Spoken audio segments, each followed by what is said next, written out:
You can never really understand an individual unless you also understand the society, historical time period in which they live. Ladies and gentlemen, see Wright Mills. I'm just playing. Have you ever felt like the jobs you've had to take, the education you receive, the anxieties that you feel are not your own? Me? Am I the drama? I don't think I'm the drama. Maybe I am. Am I the villain? I don't think I'm the villain. But maybe like a greater byproduct of the society at large, you wouldn't be the only one to feel that way. Hi, my name is Alitra, and I am your host for The Art of Theory. And today we're going to talk about sociological imagination. And we're going to start untangling some ideas that explain our world. And so thanks for joining me. So let's talk about the man, the myth, the legend, the one who gave us the vocabulary to name these exact feelings that we're feeling. His name, Wright Mills. Wright Mills is a go-getter, okay? He is the truth when it comes to the ones who talk about it versus the ones who are about it. He didn't keep himself locked up in an ivory tower, regurgitating these theologies and ideas. Wright Mills wasn't an OG, he was a triple OG. Honest to God, like he was the one who was really about that life. We call Mills a provocateur in the most literal sense. Well, I don't intentionally stir the pot. I always ask questions. Yes. I'm very inquisitive, and if I see something that I don't think is right, I speak my mind. So if that's stirring the pot, then I stir the pot. He was challenging some of the most well-known sociologists of the time, like Talcott Parsons. He said that Talcott's ideologies were too grand. They often lacked the nuance and the intricacies of the human struggles and human experience. Mills did was he championed this idea, this concept, this tool called the sociological imagination. The ability to understand how your own personal experiences are influenced. And in this tool, he defined what we should all take on as a vivid awareness for the relationship between your personal experiences and society. So essentially, he's asking us to shift our perspective, see private troubles like unemployment, feeling of powerlessness, as actual potential public issues embedded in our social structures, our political decisions. Let's break this down in a way that makes it make sense. Unemployment, for example, like as in the unemployment right now happening in the United States. If it was just one person unemployed, right? We would look at that person, that individual, and say, okay, let's look at your processes. Let's look at the resume. But then when we look at population numbers, unemployment, which hasn't been checked for statistically since September of 2025, is at a 4.2%. Okay, well that's an increase from the July 2020 report that came out by the Bureau of Statistics. The Ludwig Institute for Shared Economic Prosperity, which often goes and does fact checking, it shows a 24.9% increase. Let's just put that out there. Yeah. I said what I said. Okay, well, what you said was some bull. Nonetheless, let's just work with what the media is giving us, the 4.4 versus the 4.2. And so that shows an increase in unemployment on a larger scale. When we see that, no longer say, what's the issue with this individual person?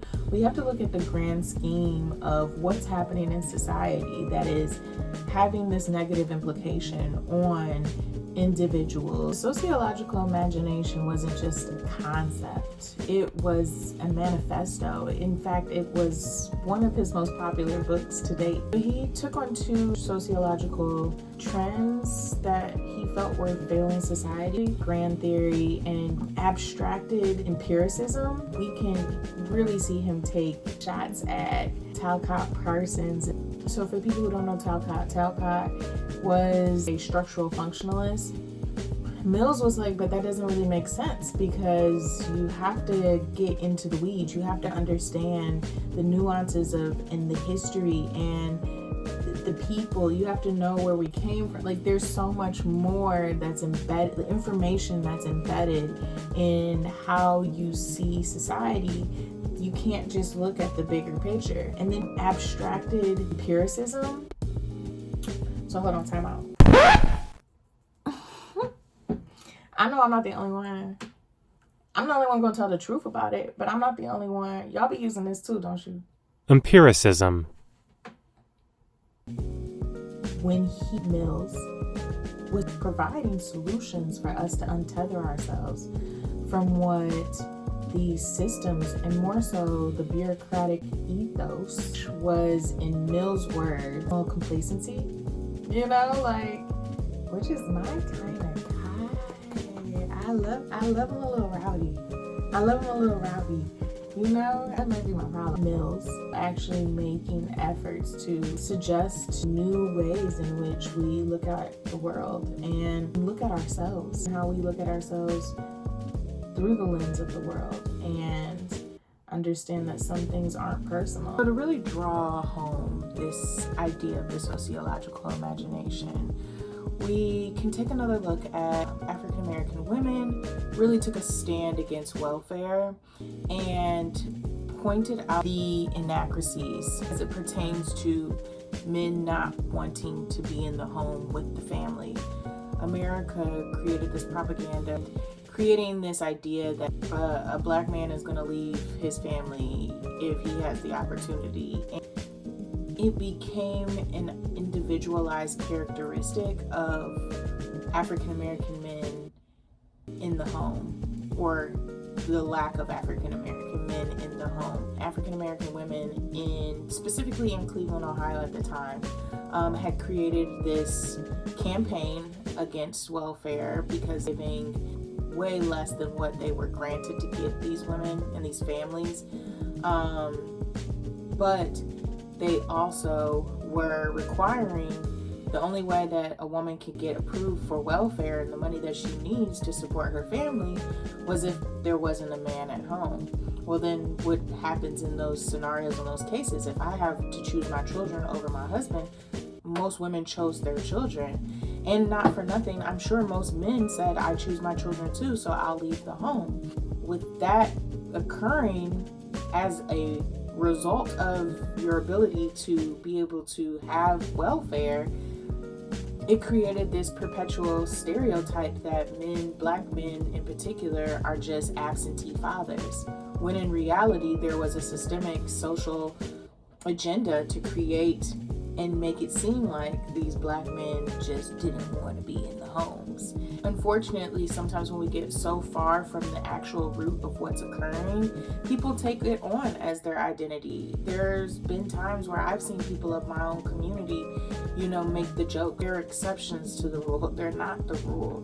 This is a prime example of what really is a systemic issue can be compounded and taken on as an individual issue, and it can be perpetuated within communities to the point where the community thinks this is their identity.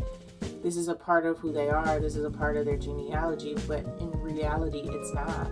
Mills providing solutions for us to untether ourselves. With all of that said, I think that I have given you a good idea of what the sociological imagination is and who its creator, C. Wright Mills, is as well, and your own personal identity, acknowledging it as your personal identity versus allowing for the realities of structural oppression and what that actually can play out and look like. I really hope you enjoyed this video. I enjoyed making the video. Like, comment, subscribe to my channel. How beautiful though.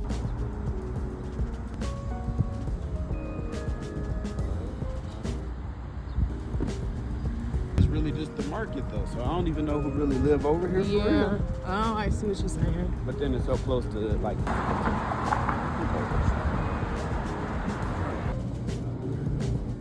and let it go, there's nothing.